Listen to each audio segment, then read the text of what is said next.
Welcome to my new video lecture. आज के इस लेक्चर के अंदर हम देखेंगे कि साइनोसाइडल वेव्स क्या होता है और reflection and transmission at a boundary या किसी इंटरफेस के ऊपर जो वेव्स हैं उनकी हम रिफ्लेक्शन और transmission along with boundary condition को डिस्कस करेंगे। सबसे पहले हम जो है वो साइनोसाइडल वेव की रिप्रेजेंटेशन देखते हैं। Representation of A sinusoid. तो ये एक मैंने कोसाइन वेव ली है एफ ऑफ, ये किस में ट्रैवलिंग है, जी में भी ट्रैवलिंग है और टी में भी ट्रैवलिंग है, राइट। और it should be A cos k into z minus v t plus delta. इसमें ये जो ए है ये इसका एम्पलीट्यूड को रिप्रेजेंट कर रहा है, के जो है दैट इज़ वेव नंबर, इसे हम लेटर ऑन देखते हैं। जी जो है इसकी डायरेक्शन ऑफ प्रोपगेशन है, वी जो है इस वेव की वेलोसिटी है और ये टाइम में भी ट्रैवलिंग है, प्लस डेल्टा ये जो है ये फेस कांस्टेंट है। अगर ये सारी चीज़ जो है वो ज़ीरो के इक्वल हो, ठीक है, तो इसका मतलब है कि इसमें फेस कांस्टेंट क्या हो गया, ज़ीरो। और ये जो है अगर इस वेव को मैं रिप्रेजेंट करूँ तो ये इस तरह की वेव होगी। अगर आप इस पे देखेंगे तो ये आपको इस तरह से कोसाइन वेव जो है नज़र आ रही है।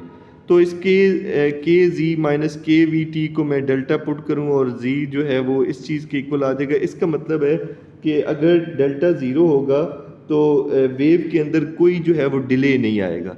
बेसिकली डेल्टा जो होता है ये वेव के डिले को रिप्रेजेंट कर रहा होता है कि पॉजिटिव डिले हो सकता है या नेगेटिव, दोनों तरफ से डिले हो सकता है कि इस तरफ वेव शिफ्ट हो जाए या इस तरफ। इसकी एग्जांपल जो है वो आप ये देखें कि लेट से मैं इस के जी माइनस के वी टी को मैं थीटा ले लेता हूँ, जैसे जो है वो आप प्रीवियसली देखते रहेंगे, और इस डेल्टा को मैंने इस वक्त एग्जांपल के तौर पर पाई बाई टू ले लिया।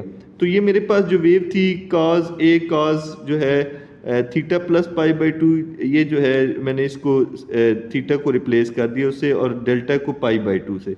अब बाय फार्मूला जो है अगर इसे देखें तो ये cos theta cos pi by two minus sine theta sine by two और minus sine theta plus zero आ गया था। तो अगर इस वेव को मैं विजुलाइज करूं तो ये theta is equal to minus pi by two से स्टार्ट होनी चाहिए कॉस वेव, राइट। तो ये मैंने थीटा इज इक्वल टू इधर विजुलाइज करने के लिए मैंने theta is equal to minus pi by two पर ये कोसाइन वेव इस तरह से ड्रा कर दी, राइट। तो ये इसका मतलब है कि जितना ये इसका फेज था इतनी ये वेव पीछे चली गई। अगर यही नेगेटिव होता तो ये पॉजिटिव की तरफ शिफ्ट हो जाता। अब दूसरी बात ये है कि अगर इसे मैं theta is equal to minus pi by two पर देखूँ तो ये मेरे पास कोसाइन वेव है। और अगर इसे मैं थीटा इज इक्वल ये delta is equal to zero या ये delta is equal to pi by two पर देखूँ तो ये कोसाइन है। और अगर इसे मैं डेल्टा इज इक्वल टू पर जीरो पर देखूँ तो ये माइनस साइन है, राइट। तो ये ट्रिग्नोमेट्रिक फार्मूला भी आपकी ये जो रिप्रेजेंटेशन है उसको बिल्कुल फॉलो कर रहा है, राइट। तो ये जो डेल्टा होता है बेसिकली ये वेव के अंदर क्या डाल रहा होता है, डिले डाल रहा होता है, सही है। अब ये जो के है जो वेव नंबर है ये 2 पाई लेमडा के इक्वल होता है, राइट। अगर जो है वो मतलब कि एक वेव लेंथ बनेगी जब आपके पास 2 पाई बाई के जो है वो वेव जो है वो ट्रेवल करती है, राइट। और इसी वेव का अगर मुझे टाइम पीरियड निकालना हो तो टाइम पीरियड जो होता है वो 2 pi over wave number times the wave velocity है, राइट। तो ये इस तरह से जो है मैं इस वेव का टाइम पीरियड निकाल सकता हूँ। अगर इसकी जो है मैं फ्रीक्वेंसी निकालना चाहता हूँ, फ्रीक्वेंसी को मैंने ये इससे रिप्रेजेंट किया है, आप इसे वी कह लें, वी तो नहीं, इसे म्यू टाइप को कह लें, ठीक है, दैट इज़ 1 ओवर टी। तो इट वुड बी के वी ओवर 2 पाई। तो कंफ्यूज नहीं करना, this is velocity and this is frequency, इसलिए मैंने सिंबल को थोड़ा चेंज करने की कोशिश की है। तो क्योंकि के ओवर 2 पाई जो है वो लेमडा के इक्वल होता है तो ये v ओवर लेमडा आ गया। तो v is equal to f lambda, जैसे आप पढ़ते रहे तो ये म्यू इस बुक में क्योंकि नोटेशन म्यू की यूज़ की गई है इसलिए मैंने ये फ्रीक्वेंसी है और ये आपके पास आ गया। और आपको पता है कि जो एंगुलर फ्रीक्वेंसी है वो आपके पास इक्वल होती है 2 पाई इंटू फ्रीक्वेंसी, राइट। तो ये 2 पाई ये आपको पता चल गया। इसकी वैल्यू मैं यहाँ पर सब्स्टिट्यूट करूँ तो ये आपके पास क्या आ जाएगा, इसकी फ्रीक्वेंसी की अगर वैल्यू सब्स्टिट्यूट कर दूँ यहाँ पर तो वो क्योंकि 2 पाई वी ओवर लेमडा है और वी ओवर लेमडा किसके इक्वल है, टू पाई ओवर लेमडा किसके इक्वल है, के इक्वल है, तो के वी मेरे पास जो है ये इसकी ओमेगा आ गया, राइट। अब जो यहाँ पर जो सिचुएशन थी, जो पहले वेव थी मेरे पास, अब उसको जो है मैं चेंज करना चाहता हूँ। मेरे पास ओरिजिनली जो वेव थी वो क्या थी, f of z t would is equal to A cosine of k z minus v t plus delta. ये मेरे पास जो है वो ओरिजिनली वेव थी। अब इसी की जो है एक और बेहतर रिप्रेजेंटेशन ये हो सकती है कि अगर मैं इसे लिख दूँ ए कोसाइन के जी को, लेट से मैं के जी लिख रहा हूँ, और माइनस के वी टी, के वी को मैंने क्या लिख दिया, इस के टाइम्स वी को मैंने क्या लिख दिया, ओमेगा टी प्लस डेल्टा। ये वो रिनाउंड रिलेशनशिप है जो आप अक्सर देखते रहते हैं। वो इन टर्म्स ऑफ वेलोसिटी था और ये इन टर्म्स ऑफ क्या है, एंगुलर फ्रीक्वेंसी है आपके पास, राइट। तो ये अगर आप इसे देखें तो ये एक पॉजिटिव जी डायरेक्शन में एक ट्रैवलिंग वेव है, राइट। और डेल्टा इसका फेज कांस्टेंट है। अगर ये ज़ीरो होगा तो इट मीन्स कि इसमें कोई फेज जो है वो ऐड नहीं हो रहा, राइट। और अगर इसकी कोई वैल्यू होगी, पाई 2 पाई का मल्टीपल होगा कोई, तो वो उस हिसाब से आप इसे चेंज कर सकते हैं। अगर ये एक पॉजिटिव जी डायरेक्शन में इस तरह से एक ट्रैवलिंग वेव होगी, ठीक है। अगर इसी तरह मेरे पास कोई अगर वेव ये इस तरह से लिखी हुई है, f of z t is A cos minus k z minus omega t plus delta, right. It could be minus delta plus delta. तो ये एक नेगेटिव जी डायरेक्शन में ट्रैवलिंग वेव होगी, ठीक है। ऑब्वियसली ये इधर से स्टार्ट होगी तो नेगेटिव जी डायरेक्शन में, ये जो है इसका मतलब है ये बता रहा है कि in which direction it would travel. अगर ये पॉजिटिव है तो पॉजिटिव जी डायरेक्शन होगी, और अगर ये नेगेटिव है तो ये नेगेटिव जी डायरेक्शन जो है वो कहलाएगी। अब हम एक और इसको रिप्रेजेंटेशन देने की कोशिश करते हैं। वो ये है कि हमें आइलर्स फार्मूला का पता है कि e raise to power iota theta हमारे पास cos theta plus iota sine theta के इक्वल होता है, राइट। तो अगर जो है ये इतना क्लियर नहीं है, बार इसे दोबारा मैं लिख दूँ, e raise to power iota theta is cos theta plus iota sine theta. तो अगर मुझे इस वेव को लिखना हो जो मेरे पास गिवन वेव है, तो मैं इसे कैसे लिखूंगा, एफ ऑफ जी टी, क्योंकि ये ए आ गया ना, तो ये इसका कौन सा पार्ट बनेगा, क्योंकि कॉस थीटा इसका क्या होता है, रियल पार्ट होता है। तो ये क्या बन गया, real of a e raise to power, ये क्योंकि आयोटा थीटा ने इसमें कॉस थीटा, और ये थीटा की जगह यहाँ पर क्या आ जाएगा, आयोटा के जी। ये मैं इस इक्वेशन को लिख रहा हूँ, ये जो अबव इक्वेशन है, माइनस वाली को नहीं लिख रहा। इस इक्वेशन आयोटा के जी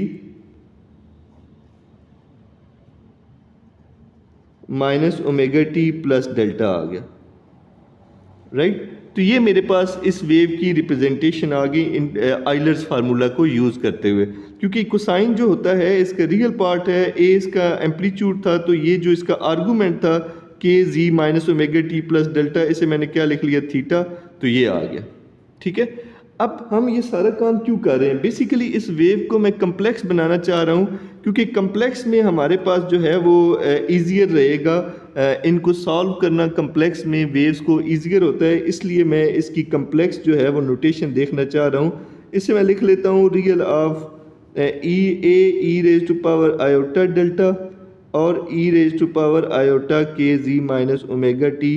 इस आयोटा डेल्टा को मैंने अलग कर दिया और इस ए के साथ, अब ये भी एक कम्प्लेक्स नंबर बन गया और ये भी जो है एक क्या बन गया, कम्प्लेक्स बन गई चीज़, ठीक है।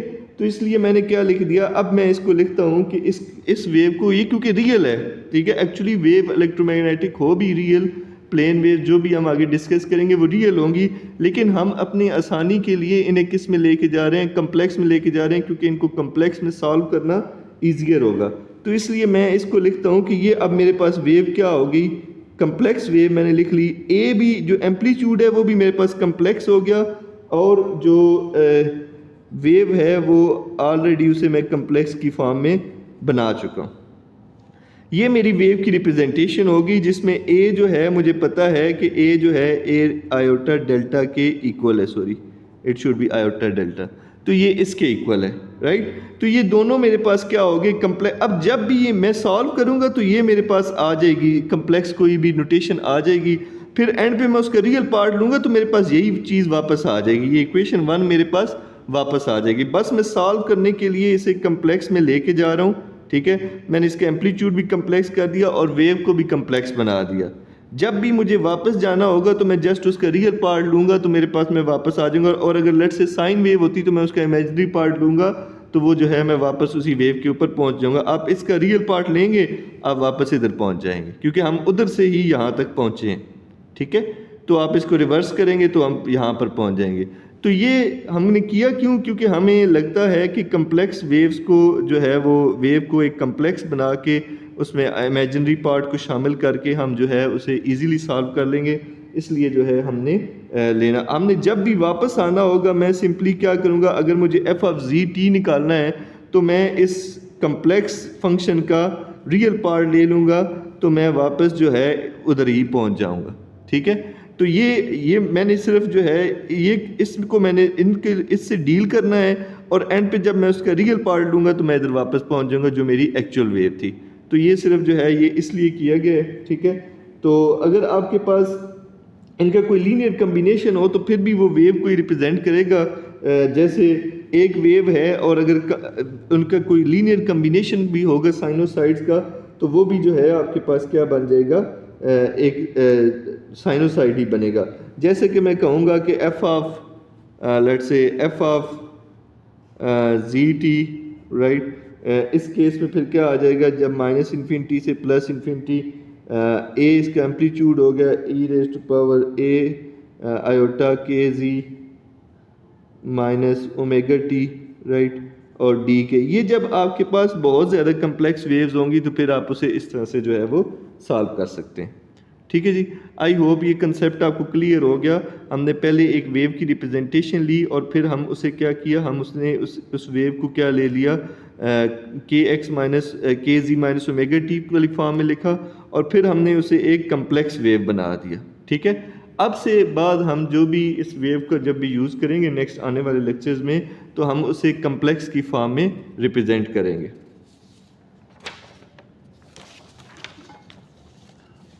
अब हम अपने नेक्स्ट टॉपिक की तरफ चलते हैं, जो कि है boundary conditions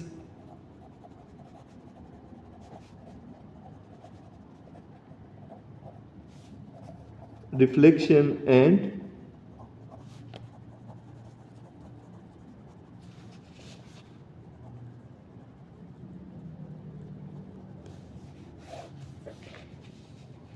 boundary conditions reflection and transmission. Let's say मेरे पास एक जो है वो स्ट्रिंग वेव है, स्ट्रिंग के अंदर मैंने एक वेव प्रोड्यूस की, जैसे कि हमने वेव इक्वेशन की फॉर्म में देखा था, ठीक है। तो मैंने एक वेव प्रोड्यूस की और जो है वो सच दैट कि उसमें जो टेंशन है वो, अब एक स्ट्रिंग को लेट्स से ये एक स्ट्रिंग थी और मैंने उसे किसी दूसरी स्ट्रिंग के साथ अटैच कर दिया उससे आगे, राइट, सच दैट कि इसमें भी जो टेंशन इन द स्ट्रिंग थी वो टी थी और इस जाने भी टेंशन इन द स्ट्रिंग क्या है वो टी ही है, राइट। लेकिन जो वेव की वेलोसिटी है वो चेंज होगी क्योंकि इसका मास पर यूनिट लेंथ जो है वो चेंज हो गया। इधर लेट से वो μ1 है और इधर क्या है वो μ2 है। तो इससे क्या है आपको पता है कि v जो होता है वो √t/μ के इक्वल होता है। तो इसका मतलब है कि इसकी वेलोसिटी जो होगी वो इस तरफ v1 होगी और इस इंटरफेस से दूसरी तरफ उसकी वेलोसिटी क्या हो जाएगी, v2 हो जाएगी, ठीक है जी। अब एक वेव अगर इसके ऊपर इंसिडेंट हो रही है, एक स्ट्रिंग में वेव प्रोड्यूस हो रही है, कोई इंटरफेस आगे आ रहा है, उससे आगे कोई एक और स्ट्रिंग आपने नॉट की हुई है, जैसे ये एक स्ट्रिंग है और इसको आपने किसी दूसरी स्ट्रिंग के साथ नॉट किया हुआ है इधर। तो इसका मतलब है कि जब इधर से कोई वेव आएगी स्ट्रिंग के ऊपर तो कुछ वेव रिफ्लेक्ट भी होगी और कुछ वेव जो है वो इधर आगे ट्रांसमिट भी होगी। तो वो सारी उसको हम जो है रिफ्लेक्शन और ट्रांसमिशन को हम इस जो है पूरे इसके अंदर, और लेट्स से ये जो मैं इंटरफेस जो मैंने बनाया है वो z = 0 के ऊपर है, ठीक है। अब मैं इधर जो है अगर मैं जिस तरह मैंने पहले लिखा तो इंसिडेंट वेव मेरे पास क्या होगी, fi(zt), आई होप नज़र आ रहा है आपको कि मैं इसे दोबारा से लिख देता हूँ, fi(zt) वुड बी उसका एम्पलीट्यूड। अब मैं उसे कम्प्लेक्स की फॉर्म में लिखूँगा इवन इफ़ आई फॉरगेट तो मैं उसे कम्प्लेक्स की फॉर्म में लिखूंगा। मैं ऑलरेडी जो है आपको बता चुका हूँ। इसका एम्पलीट्यूड भी कम्प्लेक्स आ गया और इस वेव को मैंने इस तरह से रिप्रेजेंट कर लिया k1z, क्योंकि जब वेलोसिटी डिफरेंट है तो इसलिए मैंने इसकी जो वेव नंबर है वो k1z में ट्रैवलिंग है, ओमेगा इसकी फ्रीक्वेंसी इसकी सेम रहेगी और t टाइम आ गया, राइट। अगर मुझे ये z लेस देन 0 पर ये सिचुएशन होगी, ठीक है, क्योंकि इस तरफ ये इंसिडेंट वेव है, राइट। इसी तरह अगर मैंने रिफ्लेक्टेड वेव को लिखना है F R of z T, that would B, उसका एम्पलीट्यूड क्या हो जाएगा ए आर, ठीक है, और उसको मैं क्या लिखूंगा ई रेज टू पावर आयोटा, क्योंकि उसकी जो है वो डायरेक्शन जो है वो रिवर्स हो जाएगी, राइट। तो इसलिए क्या आ गया minus k1z minus omega t, right. और ये भी z लेस देन 0 के लिए होगा क्योंकि रिफ्लेक्टेड वेव भी वापस इसी में आएगी, ठीक है। और अगर मुझे ट्रांसमिटेड वेव को लिखना है f of t z t, तो उसका जो कम्प्लेक्स एम्पलीट्यूड है वो a ऑफ t है e raise to power iota. अब इधर k1 की बजाय क्या आ जाएगा k2, क्योंकि इधर वेव की वेलोसिटी चेंज हो गई, उसका मास पर यूनिट लेंथ जो है वो चेंज हो जाएगा। This is situation for z greater than 0। तो ये मैंने अपनी तीनों जो है वो वेव्स को लिख लिया, ठीक है, इनकी रिप्रेजेंटेशन को जो है मैंने लिख लिया। अब अगर मैं देखूं तो मेरे पास लेमडा 1, ठीक है, क्या होगा 2 पाई ओवर k1, और लेमडा 2 क्या होगा 2 पाई ओवर k2 होगा। अगर मैं लेमडा 1 ओवर लेमडा 2 लूँगा तो that would be k2 over k1 and this should be equals to v1 over v2, क्योंकि k आपको पता है कि v के लेमडा जो है वो v के डायरेक्टली प्रोपोर्शनल है, और इधर से आप जो है इसको डेवलप कर सकते हैं, लेमडा 1 ओवर लेमडा 2 निकालें और फिर आप k का relation with in terms of velocity लेंगे तो वो आप जो है इजीली उसे जो है वो सॉल्व कर लेंगे, ठीक है। अब ये मेरे पास इंटरफेस है, इसमें एक इंसिडेंट वेव है, एक रिफ्लेक्टेड वेव है और एक ट्रांसमिटेड वेव है। मैंने इन तीनों को जो है रिप्रेजेंट कर लिया है। तो ओवरऑल अगर मैं z लेस देन 0 के लिए देखूं तो मेरे पास दो वेव्स हैं। कौन कौन सी वेव्स हैं? एक इंसिडेंट वेव है और एक रिफ्लेक्टेड वेव है, राइट। तो z लेस देन 0 में अगर मैं टोटल वेव देखूं तो मेरे पास क्या है, incident, right, e raise to power iota k1z minus omega t, और दूसरी इसमें कौन सी वेव शामिल है, रिफ्लेक्टेड वेव शामिल है, जिसे मैं a r e raise to power iota minus k1z minus omega t कह रहा हूँ। और z ग्रेटर देन 0 के लिए मेरे पास क्या सिचुएशन है, मेरे पास एक ही वेव है, ट्रांसमिटेड वेव, और उसको मैं इस तरह से रिप्रेजेंट कर रहा हूँ iota k2z minus omega t, right. तो ये मेरे पास सिचुएशन हो गई z लेस देन 0 और z ग्रेटर देन 0। अब मैं एक्चुअली इंटरेस्टेड किस में हूँ, मैं इसका रिफ्लेक्शन और ट्रांसमिशन कोफिशिएंट जो है वो निकालना चाहता हूँ इन वेव्स का, ठीक है। तो मुझे इसके लिए क्या रिक्वायर्ड है, कौन बाउंड्री कंडीशन रिक्वायर्ड है, ठीक है। एक तो ये वेव जो है ये जब नॉर्थ से इस तरफ और नॉर्थ से उस तरफ जो है ये कंटिन्यूस होगी, ठीक है। ऑब्वियसली वेव क्योंकि ट्रेवल कर रही है तो वेव क्या होगी, कंटिन्यूस, जस्ट इंटरफेस से इस तरफ और जस्ट इंटरफेस से उस तरफ, जिसे मैं z0 माइनस और z0 प्लस कहूँगा। तो इसका मतलब है f ऑफ 0 माइनस t और f ऑफ 0 प्लस t जो है ये क्या होंगे, ये इक्वल होंगे, क्योंकि वेव क्या है मेरे पास कंटिन्यूस है। इधर भी वेव है और वही वेव जो है वो आगे ट्रेवल करेगी दूसरी स्ट्रिंग के अंदर भी, तो इसका मतलब है ये वेव क्या है, कंटिन्यूस होगी, ठीक है। अच्छा, अगर उसका जो है वो मास नेग्लिजिबल है तो इसका मतलब ये होगा कि ये अगर लिमिट अगर कंटिन्यूस है, ठीक है, तो ये इसका मतलब है कि इसका डेरिवेटिव भी क्या होगा, z is equal to 0 minus पर और z is equal to 0 plus पर जो है वो क्या होगा, कंटिन्यूस होगा, राइट। ना सिर्फ ये इटसेल्फ z0 माइनस और 0 प्लस पर या z इज इक्वल टू 0 पर ये क्या होगी, कंटिन्यूस होगी वेव, और दूसरा क्या होगा, इसका डेरिवेटिव क्या होगा, कंटिन्यूस होगा। अब इन्हीं बाउंड्री कंडीशंस को हमने यूज़ करना है z is equal to 0 minus और z इज इक्वल टू 0 पर। अगर ऐसा है तो जीरो माइनस में कौन कौन सी वेव है? इंसिडेंट वेव है और रिफ्लेक्टेड वेव है अगर इस बाउंड्री कंडीशन 1 को मैं यूज़ करूं, और जीरो प्लस पे क्या है? सिर्फ ट्रांसमिटेड वेव है, राइट।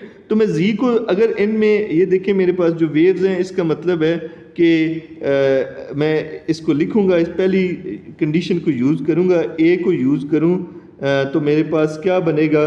मैंने क्या करना है? जी इज़ इक्वल टू ज़ीरो और इस बाउंड्री कंडीशन को of boundary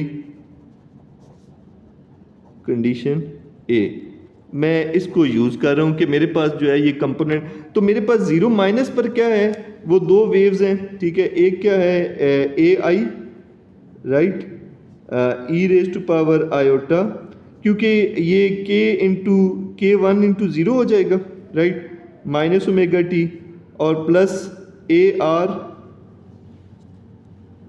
E raise to power iota minus k one into, because z is zero, minus omega t is equals to A t e raise to power iota k two times, क्योंकि z is equals to zero पर मैं ले रहा हूँ तो ये minus omega T आ गया। अब अगर आप देखें तो ये ज़ीरो हो जाएगी टर्म, ये भी ज़ीरो हो जाएगी, ये भी ज़ीरो हो जाएगी, सब में क्या रह जाएगा? E raise to power minus iota omega t, right. इसको मैं लिख सकता हूँ A i plus A r, right, इस r should be in subscript, तो साथ क्या आ गया? कॉमन क्या आ गया? सॉरी, कॉमन क्या आ गया? E raise power minus iota omega t should be equals to A t e raise to power iota omega t, right. तो ये आपस में कैंसिल आउट हो जाएंगे और मेरे पास क्या बचेगा? रिजल्ट क्या बचा मेरे पास? A i plus A r is equals to A t, कि जो complex amplitude है इंसिडेंट प्लस रिफ्लेक्टेड का, that should be equals to its transmitted wave. अब मैं दूसरी बाउंड्री कंडीशन को जो है वो यूज़ करूँगा और जो है उसको अप्लाई करेंगे इस बाउंड्री कंडीशन बी को, वो भी at z is equals to zero, ठीक है। At z is equals to zero using boundary condition b, right. इसको मैं जो है वो यूज़ करूँगा। अच्छा, इसको जब मैं यूज़ करूँगा तो मेरे पास वंस अगेन इस तरफ क्या है? इंसिडेंट है, और साथ क्या है? इसका जब मैं डेरिवेटिव लूँगा विद रिस्पेक्ट टू जी, तो इट शुड बी के वन साथ आ जाएगा, ठीक है। और जो है वो ये बन जाएगा, इसका जब मैं डेरिवेटिव लूँगा तो ये क्या बन जाएगा? के वन, इसका derivative e raise to power, चले मैं एक ए आई इसका आ गया ई रेज टू पावर। आपको पता है कि जो एक्सपोनेंशियल होता है वो उसके डेरिवेटिव वही होता है, और के one z minus omega T के जब मैं डेरिवेटिव लूँगा तो ये जी के साथ जो टर्म है उसको विद रिस्पेक्ट टू जी करूँगा तो के वन आ गया, आयोटा के वन आ गया इनफैक्ट, और जो है वो माइनस ओमेगा टी क्या हो जाएगा? ज़ीरो। इसी तरह ये जो है ए आर आ जाएगा e raise to power iota minus k one z minus omega t, और इसके साथ जो है वो माइनस क्या आ जाएगा? आयोटा के वन आ जाएगा, इज इक्वल्स टू मेरे पास आ जाएगा A t e raise to power iota k two z minus omega t, और इसका जो है मेरे पास क्या आ जाएगा? Iota k to, right. इसका डेरिवेटिव विद रिस्पेक्ट टू जी जब मैं लूँगा तो इसको जब मैं सॉल्व करूँगा और जी इज इक्वल टू ज़ीरो जब सब्स्टिट्यूट करूँगा तो ऑब्वियसली ये टर्म भी ज़ीरो हो गई, ये भी ज़ीरो हो गया, और जब मैं at z is equal to zero फिर से एवेलुएट करूँगा तो ये iota omega t cancel out हो जाएंगे जैसे पहले हो गए। तो इधर से कॉमन क्या आ जाएगा? के वन कॉमन आएगा और ए आई जो है रह जाएगा minus A r, it should be equal to के टू टाइम्स ए टी, क्योंकि ये बाकी सारी टर्म्स क्या हो जाएंगी? आयोटा से आयोटा, इधर आयोटा कॉमन आएगा वो कैंसिल, सिर्फ के वन और ये माइनस के वन आ गया, ठीक है, क्योंकि ये प्लस था, सॉरी ये यहाँ पर प्लस आएगा, ये इस माइनस की वजह से ये माइनस आ गया, राइट। और बाकी ये जो न्यूमिनेटर क्योंकि z is equal to zero जब सब्स्टिट्यूट करेंगे तो ये ऊपर वाली टर्म जो है वो आयोटा ओमेगा टी जैसे बाउंड्री कंडीशन 1 में हुआ था वो कैंसिल आउट हो गए। तो इसको जो है अब हम जो है वो सॉल्व कर लेंगे, ठीक है। और जब हम इन्हें सॉल्व करेंगे तो हमने ए आर और जो है ए टी की वैल्यू जो है वो निकालनी है इसमें से, ठीक है।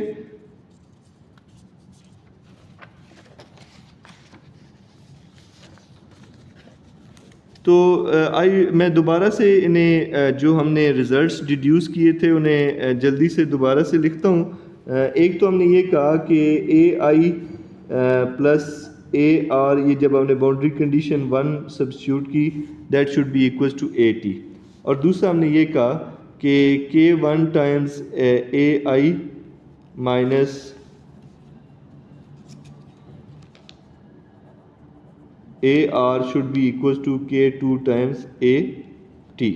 ये हमने जो है अब हमने इन साइमल्टेनियस इक्वेशंस को सॉल्व करना है और हमने जो है वो ए आर और ए टी की वैल्यू जो है वो हमने निकालनी है, ठीक है। तो लेट से मैं इसमें से जो है वो ए आर की वैल्यू निकाल के इसमें सब्स्टिट्यूट कर देता हूँ, ठीक है। पहले ए आर मेरे पास क्या आ जाएगा जी, A T minus A I.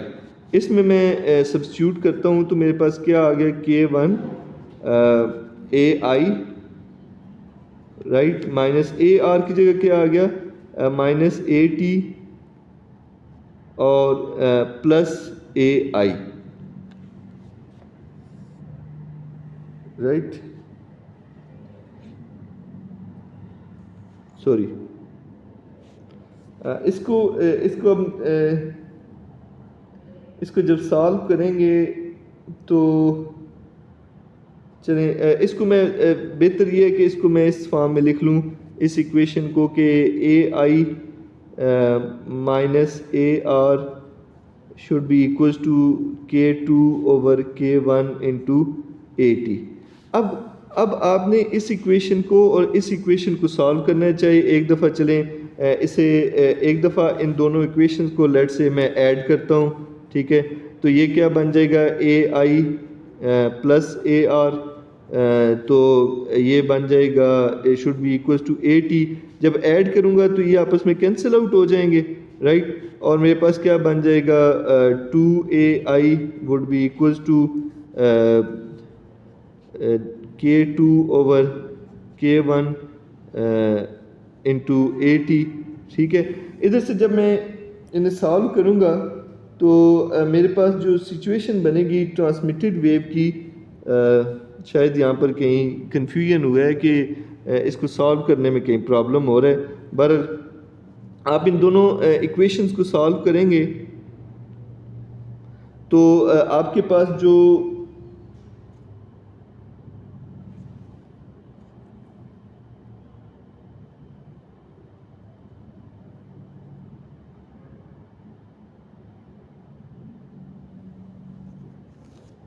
A I A R, okay, ये प्लस ए टी भी इसमें आना था, ये सॉरी यहाँ पर गलती हुई, ये के टू बाई के वन ए टी प्लस ये आ गया।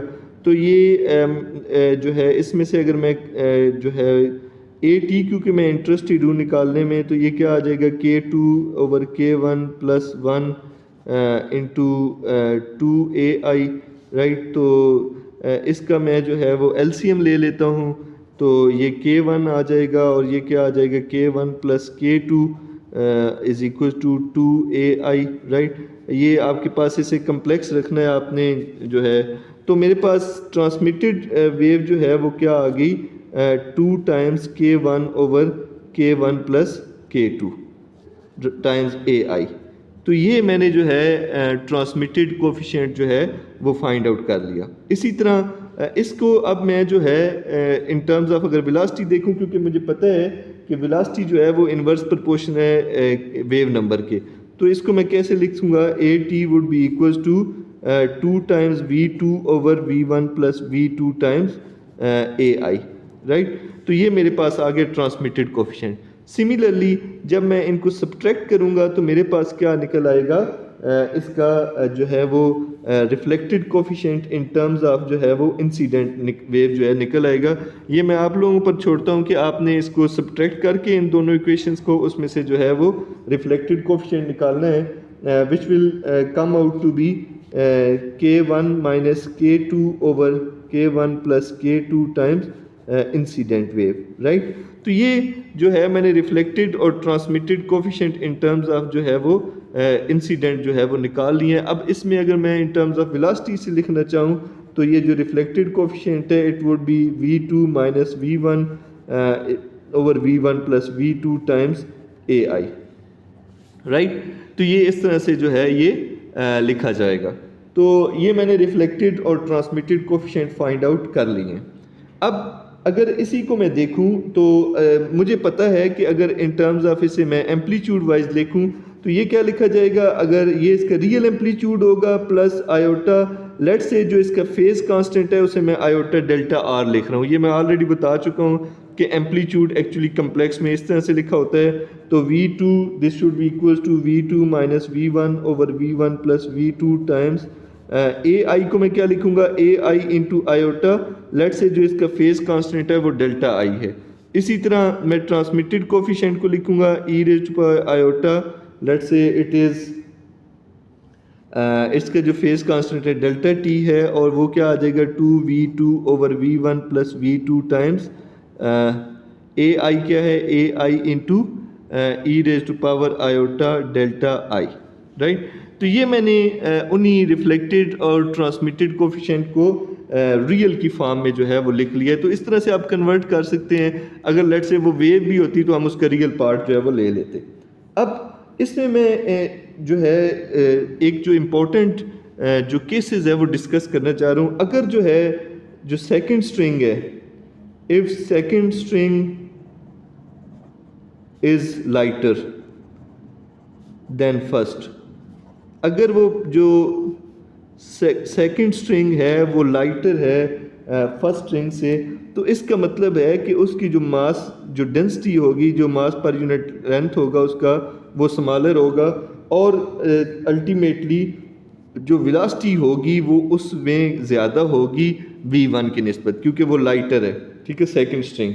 तो इसका मतलब ये है कि मैं लिख सकता हूँ इस सिचुएशन में कि जब उनका, और इस केस में तीनों का फेज़ जब ये सिचुएशन होगी कि अगर आपकी एक वेव जो है डेंसर से रेयर मीडियम में जा रही है, तो फिर जो है आप क्या लिख सकते हैं कि आपका जो रिफ्लेक्टेड कोफिशिएंट है वो जो है वो इक्वल होता है ट्रांसमिटेड के, और वो जो है इंसिडेंट के इक्वल होता है, ठीक है। तो इसका मतलब है कि एम्पलीट्यूड फिर इधर क्या हो जाएंगे, जब ये इक्वल हैं, ये भी इक्वल है, ये आपस में कैंसिल आउट हो जाएंगे। तो इसका मतलब है जब भी वेव जो है वो एक डेंसर से रेयर मीडियम के अंदर जा रही होगी तो उस वक्त जो रिफ्लेक्टेड कोफिशिएंट है that would be equals to, ये जो इसका रियल पार्ट होगा वो v2 minus v1 over v1 plus v2 in terms of incident, इस तरह से जो है वो लिखा जाएगा। और जो है इसी तरह ट्रांसमिटेड कोफिशिएंट जो है इसका क्या आ जाएगा, वो 2v2 over v1 plus v2 times incident coefficient आ जाएगा। तो ये मैंने उसकी कम्प्लेक्स एम्पलीट्यूड को किस में बदल लिया, जो है वो उसके फॉर्म कर लिया रियल में उसके। अब अगर दूसरी सिचुएशन ये है कि if second string is heavier than first, ये सिचुएशन होगी कि आपकी जो वेव है वो रेयर मीडियम से डेंसर में जा रही है। इसका मतलब ये होगा कि जो μ1 है, ठीक है, या μ2 है, that would be greater than μ1, और v1 जो होगी v2 जो होगी वो लेस देन v1 होगी, ठीक है। तो इस सिचुएशन में आपके पास जो है फिर आपके पास, इसका मतलब है कि वो जो वेव होगी सेकंड मीडियम में जाके वो है वो आउट ऑफ फेज हो जाएगी। तो इस सिचुएशन में आप ये कहते हैं कि जो डेल्टा आई है और जो डेल्टा टी है वो तो कंटिन्यूस रहेंगे, लेकिन रिफ्लेक्टेड वेव उसमें क्या हो जाएगी, वो पाई डिग्री जो है वो क्या हो जाएगी, आउट ऑफ फेज हो जाएगी, ठीक है। तो ये डेल्टा आर प्लस पाई जो है आपके पास बनेगी। अब जब यहाँ पर आप सब्स्टिट्यूट करेंगे, ठीक है, आप इसे जब सॉल्व करेंगे तो आपको पता चलेगा कि इस सिचुएशन में आपकी जो रिफ्लेक्टेड वेव है वो अपसाइड डाउन हो जाएगी। बिलफर्ज ये अगर इस तरह से जा रही थी इस तरह से, तो जो रिफ्लेक्ट होके आएगी वो फिर इस तरह से, जो क्रेस्ट है वो ट्रफ में बदल जाएगा और जो ट्रफ है वो क्रेस्ट में बदल जाएगा रिफ्लेक्टेड वेव का, जबकि ट्रांसमिटेड और इंसिडेंट का क्या रहेगा, सेम रहेगा। इस सिचुएशन में ये अगर वेव इस तरह से हो रही है तो रिफ्लेक्ट जब होगी तो वो उसके रिवर्स में होगी, वो लेट से इस तरह से होगी 180 डिग्री, और ट्रांसमिट इसी तरह ही होगी। ठीक है, तो इस सिचुएशन में आपके पास क्या बनेगी, जो वेव बनेगी आपके पास वो अपसाइड डाउन हो जाएगी। ठीक है, आप इसे सॉल्व भी कर सकते हैं, डेल्टा आर को पाई पुट कर दें और जो है इसको सॉल्व करेंगे तो आपके पास जो रिफ्लेक्टेड कोफिशिएंट इस केस में बनेगा वो होगा आपके पास v1 minus v2 over v1 plus v2 times incident wave. जबकि वो देखें तो v2 माइनस v1 था, अब क्या हो गया, ये अपसाइड डाउन हो गया, v1 माइनस v2 हो गया। इसी तरह जो ट्रांसमिटेड कोफिशिएंट है, क्योंकि उसमें फेज में कोई डिफरेंस नहीं आया, तो that will remain same 2v2 over v1 plus v2 into incident wave.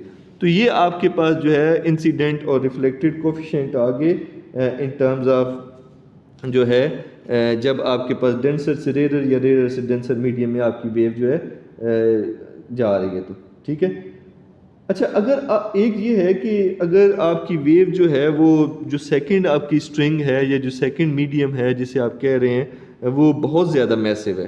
ठीक है, इफ़ स्ट्रिंग 2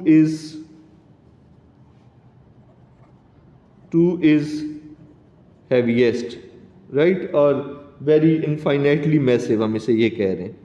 ठीक है, कि बहुत ज़्यादा जो है वो क्या है आपके पास डेंसर है।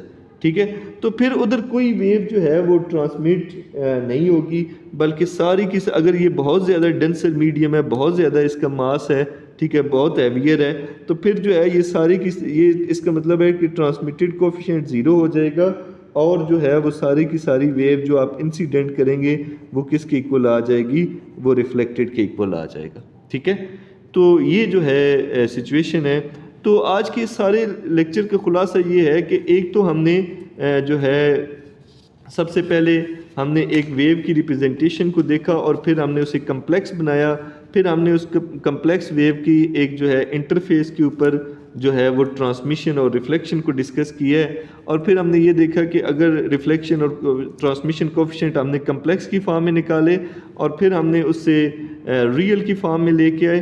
ठीक है, क्योंकि एक्चुअल वेव तो हमारे पास रियल है, तो इसको जो है अब आप जब एक हायर हैवियर स्ट्रिंग होगी, एक लाइटर स्ट्रिंग होगी, तो आपने उसे जो है वो रिजल्ट्स डिड्यूस कर लेने हैं कि क्या फ़र्क पड़ता है रिफ्लेक्टेड और ट्रांसमिटेड वेव्स के ऊपर जो है वो जब आपकी एक से दूसरी स्ट्रिंग में जो है वो डेंसिटी जो है जब वो वेरी कर जाती है। ठीक है, होपफुली आज का लेक्चर आपको समझ आ गया होगा। ठीक है, इसमें एक प्रॉब्लम 5 है जो आपने सॉल्व करना है लाजमी। ठीक है, और इसी तरह एग्जांपल है, एग्जांपल 1 है इस चैप्टर की, और जो है वो प्रॉब्लम 3 और 4 है। इनको देखिएगा ज़रा जो है ग्रिफिथ की बुक के, तो इनको देखें, इन्हें सॉल्व करने की कोशिश करें। होपफुली आपको इंशाल्लाह समझ आ जाएगी। कोई प्रॉब्लम हो तो आप जो है वो पूछ सकते हैं। ठीक है जी, बहुत शुक्रिया।